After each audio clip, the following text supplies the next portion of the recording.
Hello mga palangga! Ito na naman ang iyong Mami Caridad from Negros at welcome sa aking mini vlog. Halina't samahan niyo ako sa aking mga munting kwento dito sa aming tahanan. Maulan nga ang araw ngayon mga palangga. Wala naman daw bagyo pero ang lakas ng hangin at ulan dito sa amin. Ingat kayo dyan mga palangga. Nang humupa ang ulan ay nilinis ko nga itong lumang gulong ng sasakyan namin na matagal nang nakatambak dito sa likod ng bahay. Medyo malaki nga iyan mga palangga at medyo may kabigatan rin. Naisip ko nga na i-recycle ito para gawing misa para pakinabangan naman kisa nakatambak lang dito sa likod ng bahay. Nilinis ko nga yan ng mabuti at napagod nga ako sa kakabrush dyan mga palangga. Dalawang gulong lang ang gagamitin ko mga palangga kasi kapag pinagpatong mo sakto na para sa akin yung taas niya. Mas maganda talaga na ma-recycle tayo mga palangga para bawas basura at nakakatulong pa tayo sa inang kalikasan. Matagal ko nang balak na i-recycle yan pero hindi ko lang talaga alam kung ano yung gagawin ko at nakita ko nga sa internet na mas maganda rin itong gawing misa. Dito ko nga naisip ilagay yung gagawin kong misa sa receiving area ng bahay namin. Pagpapatungin ko nga lang ang dalawang gulong at yung kristal nga na yan sa kabilang misa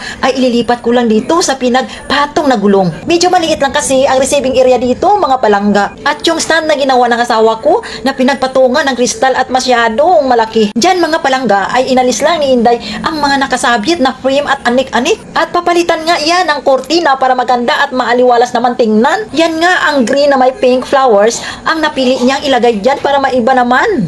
Parang garden nga ang tema ng receiving area namin kaya natutuwa na nga ako habang nag-aayos pa lang kami. Nilinis ko ang sahig dyan at inayos yung mga upuan at pinagpatong ko lang yung dalawang gulong. Dahil nga kristal yung ipapatong namin sa gulong ay naisip ko na naglagyan ng design ang loob ng gulong. At dahil meron naman akong artificial na dahon-dahon at bulaklak na katago at naisip ko yun na lang ilagay ko dito sa loob para mas maganda. Una muna namin nilagay yung mga artificial na dahon at sinunod lang namin i-arrange yung mga artificial na bulaklak na meron kami dito sa bahay. At yan na nga mga palangga, naipatong na namin yung kristal sa ibabaw ng gulong at tuwang-tuwa nga ako. Mas gaganda pa sana kung mas maraming bulaklak at kung napinturahan yung gulong, kaya lang naubos na yung pintura dito sa bahay. Pero overall, satisfied pa rin ako sa recycled gulong na misa namin. Bumili rin nga si Inday ng ganitong sofa cover.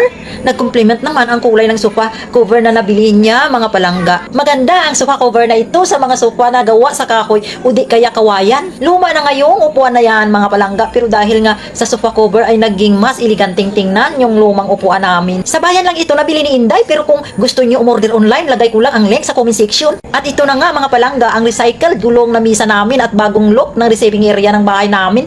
Kahit paano gumanda naman at naging maayos tingnan. O siya, hanggang dito na lang mga palangga. Salamat sa panonood. Huwag kalimutang i-like at i-share ang ating video. Lagi nating tandaan mga palangga na sa isang malinis at maayos na bahay, nagiging mas masaya, mas ligtas at mas malusog ang buong pamilya. Sa susunod ulit mga palangga at iyon lang, salamat.